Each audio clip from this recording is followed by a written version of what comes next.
masih bicara tentang qasasul anbiya, kisah-kisah para nabi. Dan di pagi ini kita akan mengkisahkan seorang nabi yang banyak ujian dari Allah Azza wa Jalla, sampai-sampai mendapatkan gelar Imamus Sabirin, imamnya orang-orang yang hendak mencontoh kesabaran. Bahkan nabi ini menjadi sebuah risalah bagi siapapun yang ditimpa musibah berupa kematian anak-anaknya. Juga risalah kepada orang-orang yang dibangkrutkan seluruh usahanya, dan juga risalah kepada orang-orang yang ditimpakan penyakit kepadanya. Bahkan juga risalah kepada orang-orang yang dijauhi manusia karena dibuli, dan juga risalah kepada siapapun yang ditimpa musibah.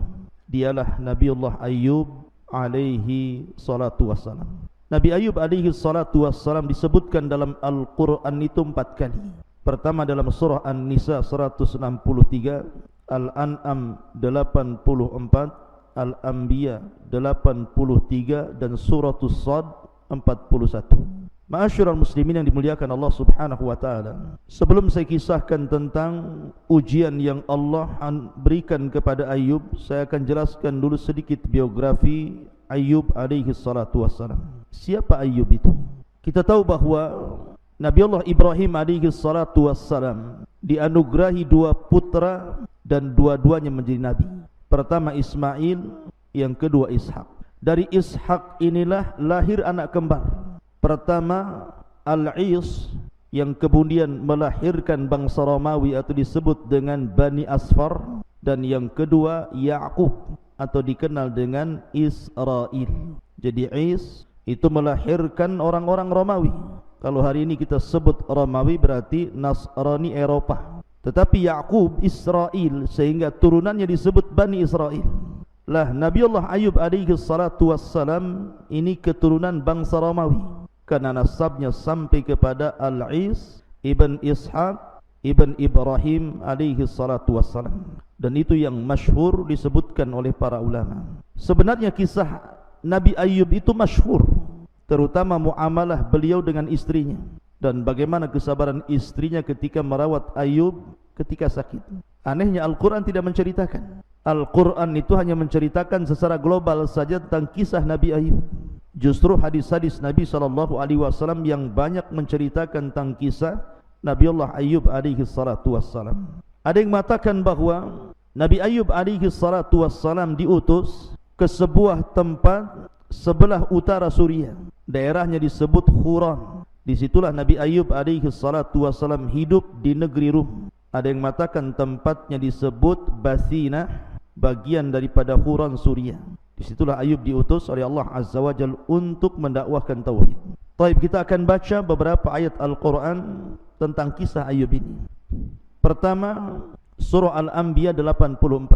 Wa wahabna lahu Ishaq wa Ya'qub kullan hadaina wa Nuhan hadaina min qablu wa min dzurriyyatihi Dawuda wa Sulaiman wa Ayyuba wa Yusufa wa Musa wa Haruna wa kadzalika nazzil muhsinin. Dan kami anugerahkan kepada Ishak dan juga Ya'qub kepadanya. Kepada masing-masing telah kami berikan petunjuk, dan sebelum itu kami telah memberikan petunjuk kepada Nuh dan kepada sebagian dari keturunannya Ibrahim. Siapa turunan Ibrahim? Daud, Sulaiman, Ayyub, Yusuf, Musa dan Harun. Dari sini menunjukkan bahwa Ayyub nasabnya sampai kepada Ibrahim, artinya dia keturunan Ibrahim. Karena dhamir itu pasti, kalau antum belajar bahasa Arab kan, kembali yang terdekat, bukan kembali yang terjauh.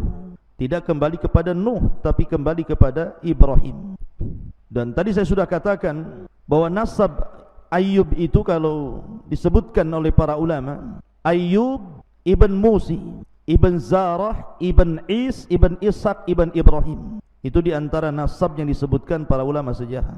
Kemudian Allah Subhanahu wa taala mengatakan dalam surah An-Nisa ayat 163, Inna auhayna ilaika kama auhayna ila Nuhin wan nabiyyina min ba'di wa auhayna ila Ibrahim wa Ismail wa Ishaq wa Ya'qub wal asbat wa Isa wa Ayyub wa Yunus wa Harun wa Sulaiman wa ataina Dawuda zabura. Sesungguhnya kami wahyukan kepadamu ya Muhammad sebagaimana kami wahyukan kepada Nuh dan nabi-nabi setelahnya, dan kami telah wahyukan pula kepada Ibrahim, Ismail, Ishak, Yaqub dan cucunya, kemudian Isa dan Ayyub, kemudian Yunus, Harun, Sulaiman, dan kami telah berikan kitab Zabur kepada Daud. Dari sini menunjukkan bahwa Ayyub seorang nabi karena diwahyukan kepadanya wahyu dari Allah Subhanahu wa taala. Tapi kisah Ayyub itu terangkum dalam 2 ayat setelahnya. Pertama Al-Anbiya 83 sampai 84, kemudian yang kedua surah Shad 41 sampai 44. Inilah kisah rangkuman Ayyub dalam Al-Qur'an. Pertama surah Al-Anbiya ayat 83-84, Allah mengatakan wa ayyuba idnada rabbahu anni massaniyadh-dhurr wa anta arhamur rahimin fastajabna lahu fakashafna ma bihi min dhurrin wa atainahu ahlahu wa mithlahum ma'ahum rahmatan min indina wa dzikra lil abidin. Maka kami pun memperkenankan seruan Ayyub, lalu kami lenyapkan penyakit yang ada padanya. Kata-kata ini sebelumnya Allah Subhanahu wa taala menceritakan tentang kisah Ayyub, doanya Ayyub. Wa ayyuba idnada rabbahu, dan Ayyub ketika berdoa kepada Rabbnya, anni massaniyadh-dhurr, sesungguhnya telah menimpaku adh-dhurr, sebuah madarat, wa anta arhamur rahimin, dan engkau ya Rabb adalah zat yang maha penyayang dari seluruh hamba-hambamu yang penyayang. Kemudian dari sini Allah mengatakan, maka kami pun memperkenankan seruannya, lalu kami lenyapkan penyakit yang ada padanya, dan kami kembalikan keluarga kepadanya, dan kami lipat gandakan bilangan mereka sebagai suatu rahmat dari sisi kami, dan untuk menjadikan peringatan bagi semua yang menyembah Allah Azza wa Jalla. Kisahnya begini ikhwan, Nabi Ayyub alaihi salatu wassalam adalah nabi yang kaya raya, luar biasa kekayaannya. Bahkan diberikan oleh Allah Subhanahu wa taala kebun yang sangat luas dengan hasil yang luar biasa. Belum lagi Allah Subhanahu wa taala anugerahkan peternakan yang sangat banyak, mulai daripada unta, sapi sampai kepada kambing. Dan Allah Subhanahu wa taala anugerahkan kepada Ayyub anak-anak yang banyak, baik laki-laki ataupun perempuan. Pokoknya nikmat yang tidak Allah berikan melebihi Ayyub di zamannya.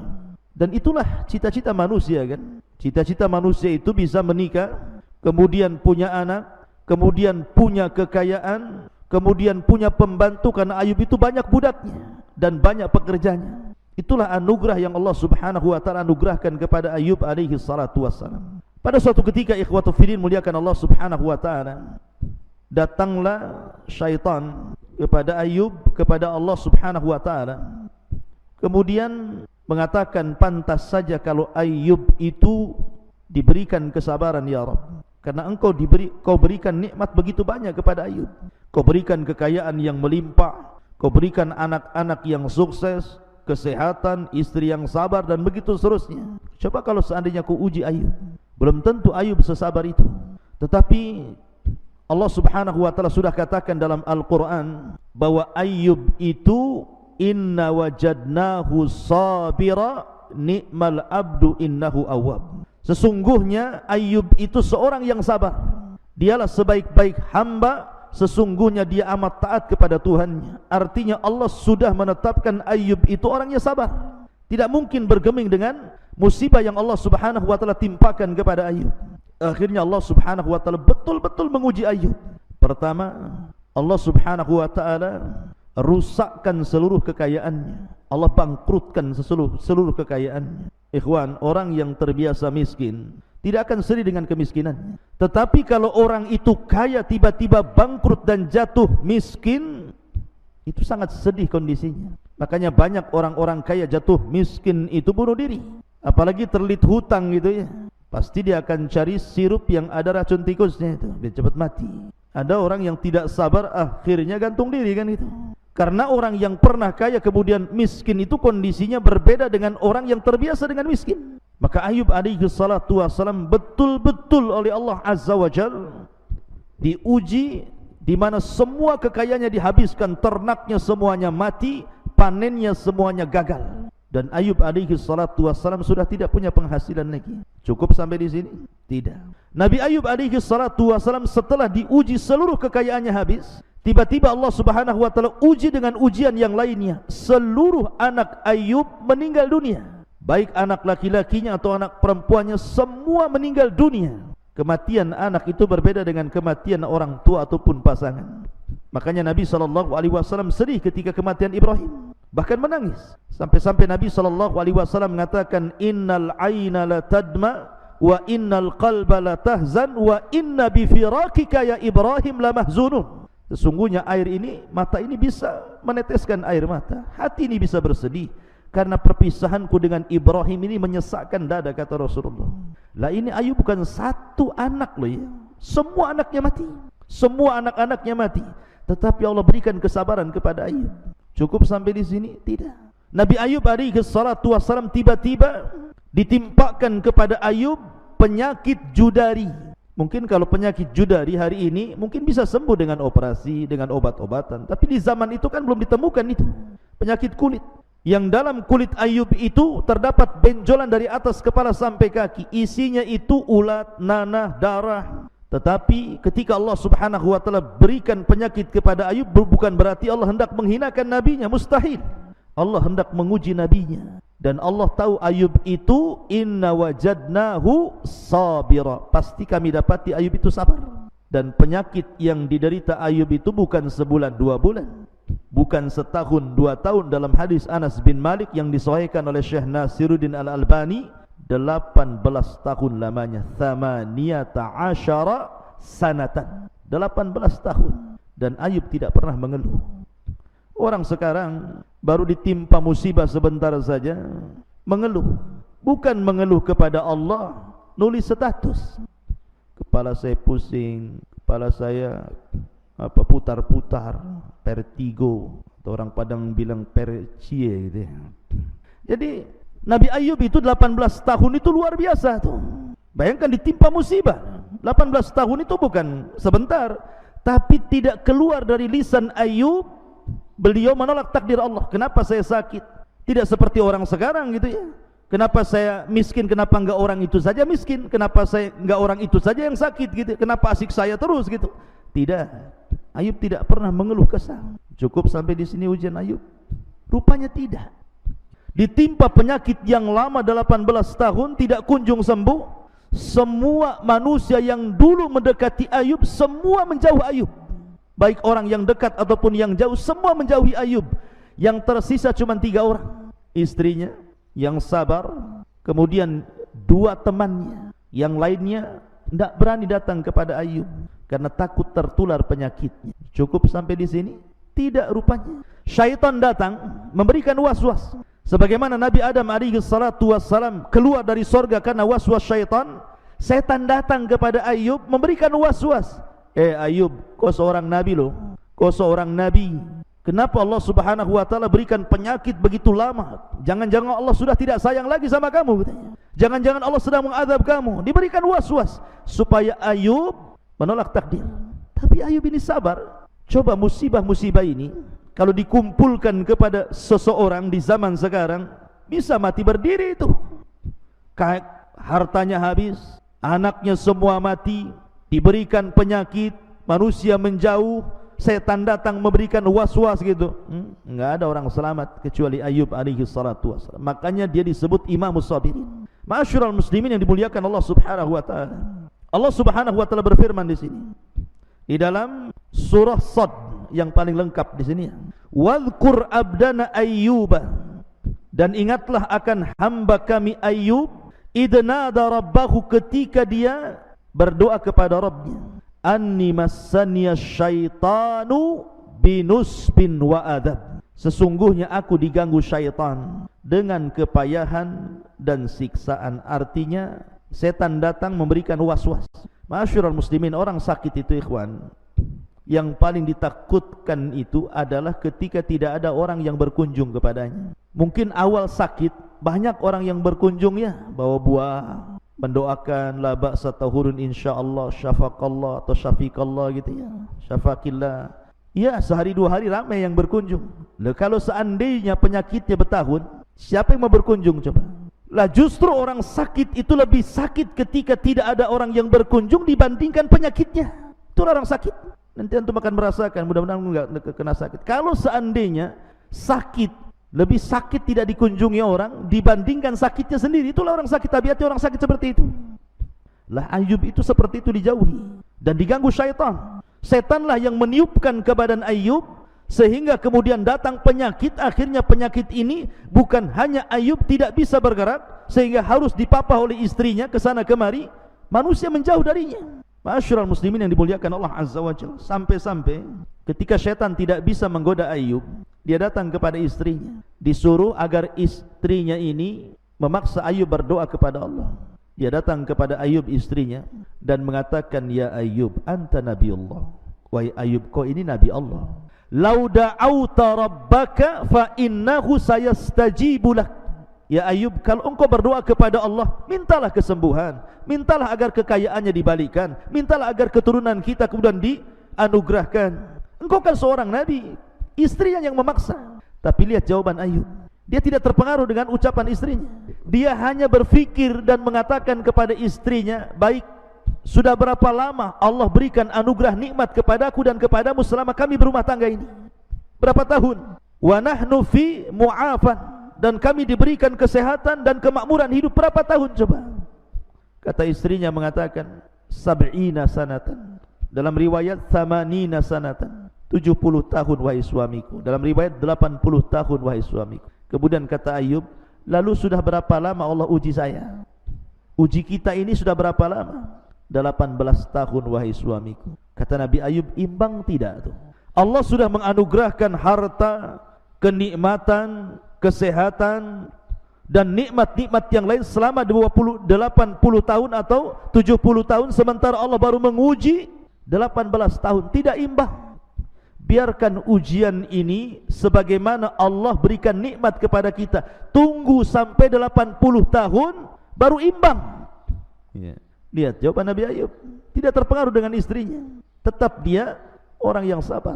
Sampai-sampai ikhwatu fiddin, Nabi Ayub itu diuji dengan sakit itu tidak bisa bergerak dia. Kakinya pun tidak bisa bergerak. Sampai-sampai kalau dia ke kamar mandi itu digendong sama istrinya. Makanya antum nanti cari istri yang sayang dengan antum. Jangan pula ada uang abang sayang gitu ya. Tak ada uang ku tendang kau katanya. Bukan begitu. Karena banyak orang-orang di zaman sekarang yang istri-istri itu tidak punya akidah, tidak punya akhlak dan adab. Ketika suaminya sakit minta cerai pula dia. Su'ul adab. Lihat istri Ayub ini contoh dari seluruh istri-istri dunia.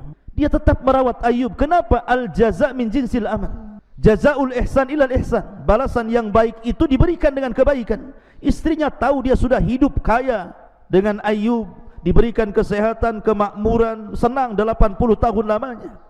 Sehingga ketika suaminya sakit, dia teringat dengan kebaikan Ayub, dia tidak mau meninggalkan Ayub. Dia rawat Ayub itu luar biasa. Bahkan yang mencari nafkah selama 18 tahun itu istrinya. Dan kata para ulama, ketika seorang suami sakit kemudian istri mencari nafkah, maka istri dapat 2 pahala. Pertama, pahala berbakti kepada suami. Yang kedua, pahala sedekah kepada suaminya. Tapi di zaman sekarang aneh, istrinya suruh kerja, suaminya tak sakit. Suaminya yang cuci piring, yang ngepel, nyusuin anak, kayak punya susu saja dia. Jadi boleh istri mencari kerja di luar kalau kondisinya seperti Ayub, sakit, terpaksa. Dan itu lebih sakit bagi manusia. Kan lebih sakit tuh. Penyakitnya mungkin tidak seberapa sakit, tapi lebih sakit ketika bagi seorang suami yang berakal ya, maksudnya bagi seorang suami yang berakal ya, bukan suami yang gila ya. Bagi suami yang berakal itu lebih sakit ketika yang mencari nafkah itu istrinya. Harusnya seperti itu. Jadi Ayub itu sudah sakit, makin sakit lagi karena seharian tidak melihat istrinya. Kadang-kadang kan dia butuh sesuatu karena istrinya harus keluar, harus mencari nafkah, menjadi pembantu, mencucikan piring, mencucikan pakaian, memasakkan, kemudian dapat upah makanan, baru pulang dikasih makan suaminya gitu ya. Itu lebih sakit lagi bagi suami yang berakal ketika istri yang harus mencari kerja sementara dia tidak bisa apa-apa. Tapi para suami di zaman sekarang, dia sakit jiwa bukan sakit. Malah senang kalau istrinya kerja gitu ya. Harusnya seorang suami yang berakal sakit harusnya. Kenapa saya tidak bisa mencari nafkah, memberikan makan kepada istrinya? Ma'asyiral muslimin yang dimuliakan Allah Azza wa Jalla. Sampai suatu ketika kan istrinya nyamar itu. Kenapa istrinya nyamar? Supaya tidak diketahui dia istrinya Ayub. Kalau orang-orang tahu itu istrinya Ayub, tidak akan diterima kerja dia. Tetapi Allah Subhanahu wa ta'ala takdirkan lambat laun orang-orang tahu bahwa Rahmah namanya itu istrinya Ayub. Akhirnya mulai ketakutan orang-orang itu, enggak mau menerima istrinya Ayub bekerja di rumah-rumah mereka karena takut membawa virus yang ditularkan suaminya menular ke orang-orang. Bayangkan dia pergi ke rumah ini ditolak, ke rumah itu ditolak, ke rumah ini ditolak. Akhirnya tidak ada satu rumah pun yang menerima istrinya untuk bekerja. Bingung istrinya, apa yang harus dimakan? Dalam riwayat terpaksalah istrinya itu menggunting rambutnya. Istrinya itu panjang rambutnya sampai ke tanah. Dan rambut yang indah itu selalu digunakan Ayub untuk bangkit. Jadi kalau Ayub itu bangkit dari tidur supaya bisa berdiri, itu memegang rambut istrinya. Tiba-tiba rambut itu dipotong, kemudian dijual ke salah satu anak daripada orang kaya. Karena di zaman dulu rambut itu kan berharga. Makanya banyak salon-salon rambut, apabila motong rambut itu tidak dibuang tuh, dijual kan gitu ya. Kemudian dibuat gelung biasanya oleh perempuan untuk disambungkan ke rambut-rambut mereka. Syariat Ayub mungkin boleh, tapi syariat Islam tidak boleh. Syariat Islam itu menyambung rambut hukumnya haram, bahkan dilaknat. Makanya Rasul melaknat orang-orang yang mencukur halis. Dan banyak nih wanita-wanita sekarang karena lihat halisnya mungkin kurang tebal, akhirnya dicukur, ganti pula spidol. Spidolnya pula bukan spidol permanen, spidol luntur pula kena hujan. Kemudian juga dilarang untuk mengikir gigi, bekel bahasa kitanya. Ada orang pakai bekel itu. Kalau giginya memang jarang, artinya tidak sebagaimana normalnya gigi-gigi orang. Kalau makan nasi kemudian loncat pula dari sela-sela gigi karena jarang begitu ya, maka tidak masalah pakai bekel untuk merapatkan. Tapi kalau seandainya tidak ada masalah, hanya untuk memperindah, haram, tidak boleh ya. Termasuk juga mentato ataupun menyambung rambut, itu dilaknat semuanya itu dalam Islam. Tapi mungkin syariat dulu mungkin boleh. Makanya istrinya Ayub kemudian menjual rambutnya. Ketika Ayub alaihi salatu wassalam sudah sakit, melihat istrinya tidak ada rambutnya, makin sakit dia.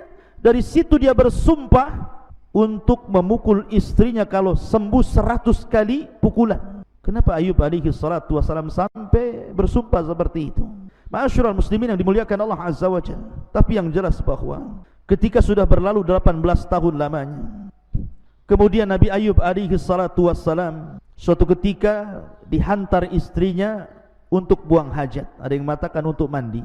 Dan Ayub itu diberikan sifat malu. Sampai kepada istrinya pun dia malu. Jadi kalau dia hendak buang hajat atau mandi itu jauh dari istrinya. Istrinya suruh menjauh. Lah ketika kemudian Nabi Ayub alaihi salatu wassalam selesai buang hajat atau selesai mandi gitu kan, dia panggil-panggil istrinya. Karena biasanya yang membangkitkan dia kemudian memapah dia ke pembaringan istrinya. Rupanya istrinya pergi pula karena ada sebuah hajat, lupa mungkin istrinya habis ngantar Ayub, sehingga Ayub memanggil-manggil, tidak datang pula istrinya. Maka Nabi Ayub merasa sedih dan merasa bahwa mungkin bahasa kitanya, beginilah kalau hidup menyandarkan kepada manusia, kalau tidak ada habislah kita gitu ya. Dari sinilah Ayub alaihi salatu wassalam akhirnya berdoa. Dan ini pula yang menyebabkan Ayub berdoa, Rabbi inni massaniyadh-dhurr wa anta arhamur rahimin. Ya Rabb, sesungguhnya kemadaratan telah menimpa kepadaku. Lihat bagaimana Ayub mengadu kepada Allah, tidak merinci. Ayub tidak mengatakan, Ya Rabb, hartaku hilang, anak-anakku mati, aku pun terserang penyakit. Tidak. Ayub tidak memerinci semua musibah. Ayub hanya mengatakan, menghabarkan kepada Allah, inni massaniyadh-dhurr, ya Allah, sesungguhnya adzur, madarat telah menimpa kepadaku. Wa anta arhamur rahimin, dan engkau zat yang maha pemberi kasih sayang dari hamba-hambamu yang penyayang. Hanya memberi kabar saja ya. Ayub tidak mengatakan, ya Allah sembuhkan saya, ya Allah kembalikan harta saya, ya Allah kembalikan anak-anak saya. Tidak. Karena Allah subhanahu wa ta'ala zat yang maha tahu. Baru kita mengatakan ya Rabb, belum mengucapkan permintaan saja Allah sudah tahu. ya'lamu ma fi sudur. Lah akhirnya kemudian Allah Subhanahu wa taala mewahyukan kepada Ayub untuk membuat sebab. Ada juga yang mengatakan bahwa kenapa Ayub sampai mengatakan seperti itu, coba berdoa seperti itu. Jadi ceritanya begini, dua orang yang selalu mengunjungi Nabi Ayub itu, kawan dekatnya Nabi Ayub ini, berbincang-bincang, dan itu disebutkan dalam hadis yang sahih. Atau boleh saya katakan bahwa hadis ini adalah hadis tersahih yang bicara tentang kisah Nabi Ayub alaihi salatu wassalam. Hadis dari Anas bin Malik radhiyallahu an. Inna Nabiyallah Ayub alaihi salam labisa bihi bala'uhu thamani asyrata sanatan. Sesungguhnya Nabi Allah Ayub ditimpa musibah selama 18 tahun lamanya. Farafadahul qarib wal ba'id. Maka orang yang dekat, yang jauh, semua menjauhi Ayub illa rajulain, kecuali dua temannya. Kana min akhassi ikhwanihi, termasuk orang yang memang sangat dekat dengan Ayub semasa Ayub belum tertimpa penyakit. Kana yagduan ilaihi wa yaruhan, terkadang datang terkadang pergi. Faqala ahaduhuma, berkata salah seorang di antara keduanya, ngobrol keduanya ini bicara tentang Ayub. Ta'lam wallahi laqad adznaba Ayub dzamban ma adznabahu ahadun minal alamin. Coba perhatikan Ayub, katanya Ayub ditimpa penyakit 18 tahun lamanya. Jangan-jangan demi Allah Ayub itu telah melakukan perbuatan dosa yang tidak pernah dilakukan siapapun di alam semesta ini, sehingga Allah kutuk Ayub dengan berbagai macam musibah termasuk penyakit. Kata kawannya, kok bisa kamu ngomong begitu? Ya, karena satu benjolan penyakitnya Ayub tidak kunjung sembuh. Kalau bukan kutukan apa namanya, katanya. Akhirnya kemudian ucapan keduanya ini sampai ke telinga Ayub.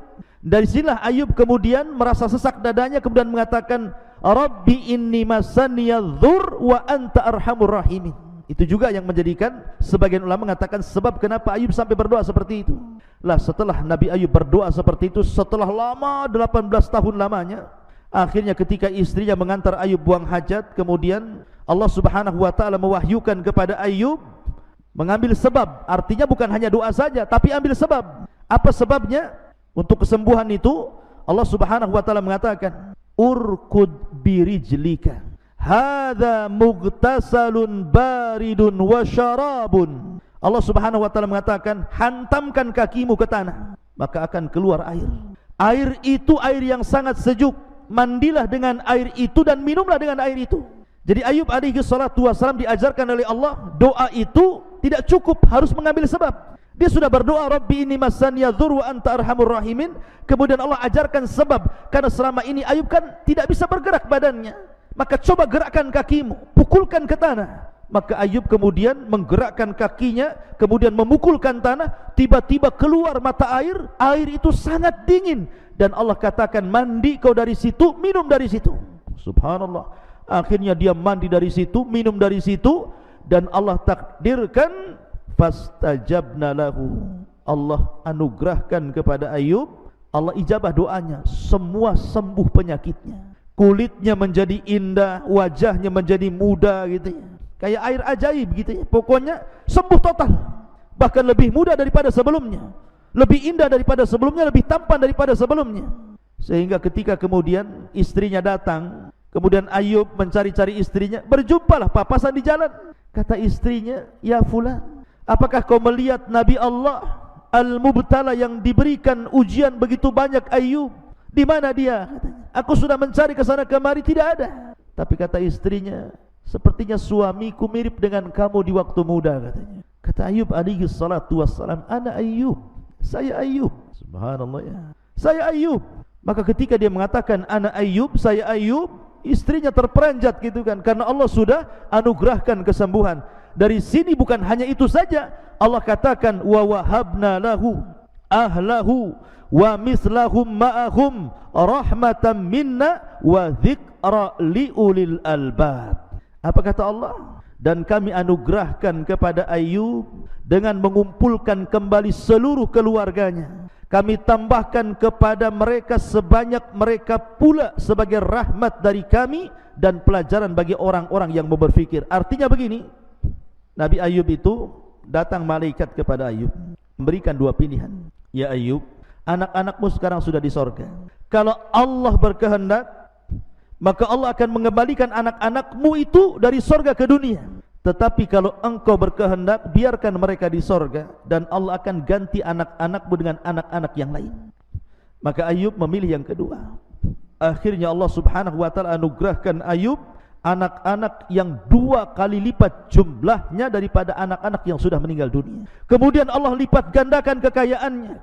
Jadi ketika Ayub sudah sembuh, dia mandi di sungai. Ketika mandi di sungai, tiba-tiba datang belalang dari mana-mana. Belalang ini bukan belalang biasa, jaradun minadz-dzahabi wal fiddah, belalang yang terbuat dari emas dan perak. Bayangkan, belalang dari mana-mana terbang, dan itu bentuknya emas dan perak. Kemudian berjatuhan di depan Ayub itu. Maka Ayub dengan sibuknya mencari belalang itu, mengumpulkan di bajunya, yang terbang ditangkap, dimasukkan, karena itu emas semua tuh. Kemudian Allah subhanahu wa ta'ala mengatakan kepada Ayub alaihi salatu wassalam, wahai Ayub, tidakkah cukup dengan nikmat yang telah anugerahkan kepadamu? Alam akun agnaituka amma tara, kata Allah. Ya Ayub, bukankah aku sudah memberikan kekayaan kepadamu, kesembuhan kepadamu, anak-anakmu ku kembalikan, tidak cukupkah itu? Lihat bagaimana Ayub mengatakan, qala wa izzati walakin la ghina bi ambarakatik. Ayub mengatakan, tentu ya Rabb, demi kemuliaan, tetapi aku tidak pernah merasa puas dengan berkah darimu ya Rabb. Dan Nabi Ayub hanya mencari berkah di situ dari Allah Azza wa Jalla. Akhirnya kemudian lumbung padinya penuh dengan belalang emas. Akhirnya dengan belalang emas itu dia beli kebun lagi, beli benih lagi, beli ternak lagi, gitu ya. Akhirnya kaya lagi, dan Allah lipatkan 2 kali lipat kekayaannya, 2 kali lipat anak-anaknya, dan istrinya Allah mudahkan lagi. Oh, kan enak tuh. Bukan cari istri muda, Allah mudahkan lagi. Sekarang kan gitu ya. Udah kaya, istri tuanya ditinggal, cari pula istri muda. Jadi Allah mudahkan lagi istrinya, dan itu nikmat dari Allah subhanahu wa ta'ala. Subhanallah ikhwan. Dari sini akhirnya Ayub teringat dengan sumpahnya. Dia kan sudah bersumpah tuh, waktu istrinya menggunting rambutnya. Kemudian dia marah, bersumpah, kalau ku sembuh, ku pukul kau dengan kayu 100 kali, dengan rotan 100 kali. Ayub teringat dengan kebaikan istrinya, bagaimana istrinya merawat dia, bagaimana istrinya kesana kemari yang mencari nafkah dan memberi makan kepadanya. Dia teringat, tidak mungkin saya pukul 100 kali, sudah terlampau baik dia kepadaku. Dari situ akhirnya Ayub alaihi salatu berdoa kepada Allah, bagaimana ini ya Rabb? Maka Allah subhanahu wa ta'ala berfirman, memberikan cara kepada Ayub alaihi salatu wassalam. Apa kata Allah? Wa khud biyadika dhigsan fadrib bihi wala tahnath. Ambillah dengan tanganmu seikat rumput. Ambil rumput 1, 2, 3 sampai 100 rumput itu, kemudian diikat. Kemudian pukullah dengan itu 1 kali. Berarti sudah 100 pukulan kan, karena sudah ada 100 rumput di situ. Jadi sekali pukulan sudah mewakili 100 kali rotan gitu ya. Dan janganlah kamu melanggar sumpah. Kenapa Allah mengatakan jangan melanggar sumpah? Salah satu akhlak Nabi Ayub itu ikhwan, kalau dia ke pasar, gitu kan, kemudian di pasar ada orang yang bertengkar, kemudian masing-masing mengatakan wallahi, wallahi, kan biasa orang bertengkar itu kan suka sumpah tuh. Orang pasar biasa bersumpah-sumpah itu, wallahi, wallahi. Maka Ayub alaihi salatu wassalam kalau pulang, maka dia akan membayarkan kafarah sumpah-sumpah mereka itu. Karena Ayub tidak mau ada yang bersumpah karena Allah untuk kebatilan. Makanya kemudian dia suka membayarkan kafarah orang yang bersumpah. Itu salah satu akhlaknya Ayub. Makanya Allah mengatakan wala tahnas. Ya. Ma'asyiral muslimin yang dimuliakan Allah Azza wa Jalla, maka setelah kemudian dipukulkan kepada istrinya sekali pukulan, maka begitulah cara kafarah sumpahnya Ayub, karena melihat sayangnya istri kepadanya di waktu Nabi Ayub sedang sakit. Dan itu bentuk kasih sayang suami kepada istri. Di sini ada pelajaran ikhwan. Dalam kisah Ayub ini apa pelajarannya? Pelajarannya kita dituntut sabar. Sabar ini penting. Lalu apa yang bisa menyebabkan orang itu sabar?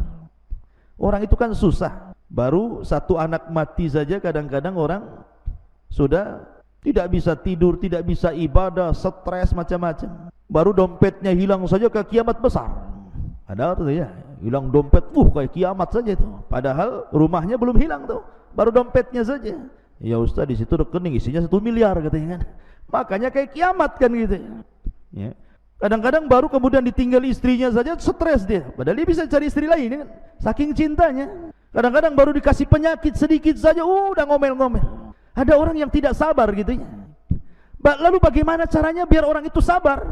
Kata para ulama, lakukan 5 atau 6 perkara. Kalau anda yang sekarang ditimpa musibah, kesehatan anda diuji sehingga sakit, ekonomi anda diuji sehingga fakir, kemudian keluarga anda diuji sehingga satu persatu meninggal, usaha anda diuji, macam-macam ujian Allah timpakan, maka kita disuruh bersabar. Lah bagaimana cara sabarnya menghadapi ujian itu? Kata para ulama, lakukan 6 hal.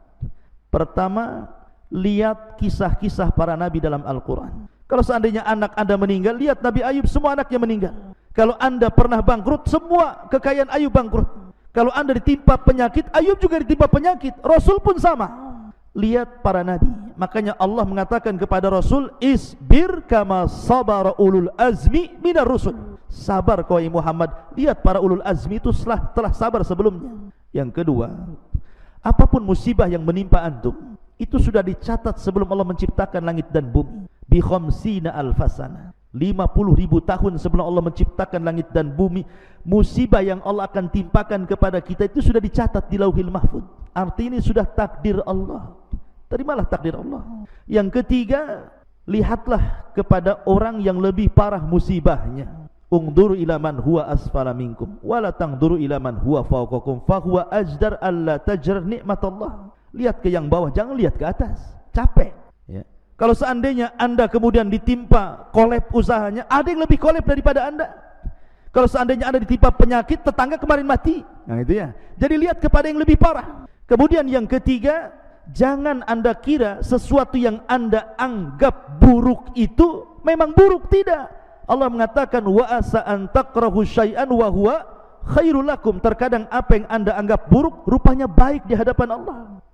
Kemudian yang kelima, lihatlah nikmat yang tersisa. Jangan lihat nikmat yang hilang. Biasakan ucapan alhamdulillah. Alhamdulillah saya masih patah satu kaki, yang sebelah itu dua-duanya patah.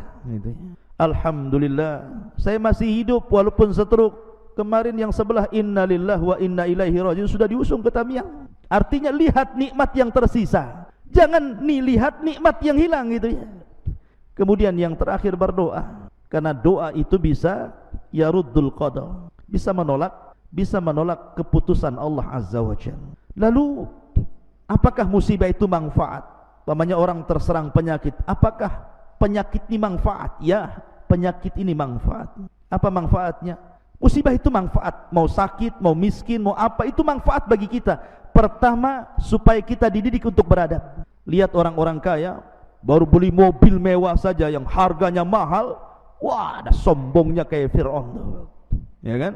Kaca pun tidak dibuka gitu ya, jalannya pun beda gitu ya. Orang sombong. Tapi ketika Allah buat mobilnya hilang, baru terasa dia jadi orang miskin. Di situ ada adab, pelajaran adab, dididik oleh Allah Azza wa Jalla bahwa sombong itu ada batasnya ya. Maka setiap ujian itu mendidik kita sebenarnya.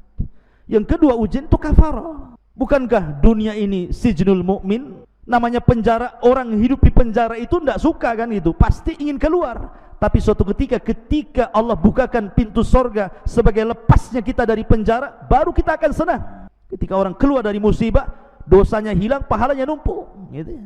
Kemudian pahala musibah apa? Manfaat musibah juga.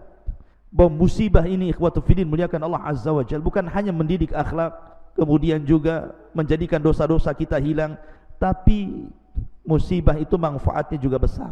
Karena dengan adanya musibah, orang lebih bersyukur kepada nikmat Allah. Terkadang orang tidak pernah merasakan nikmat makan kecuali dia lapar, nikmat minum kecuali dia haus, nikmat aman kecuali pernah hidup di negeri konflik. Ya begitu. Jadi semua musibah itu ada manfaatnya. Oleh karena itulah maka sabarlah seperti sabarnya Ayub alaihi salatu wassalam. Subhanaka bihamdika asyhadu an la ilaha illa anta astaghfiruka wa atubu ilaik. Wallahu ta'ala. Assalamualaikum warahmatullahi wabarakatuh.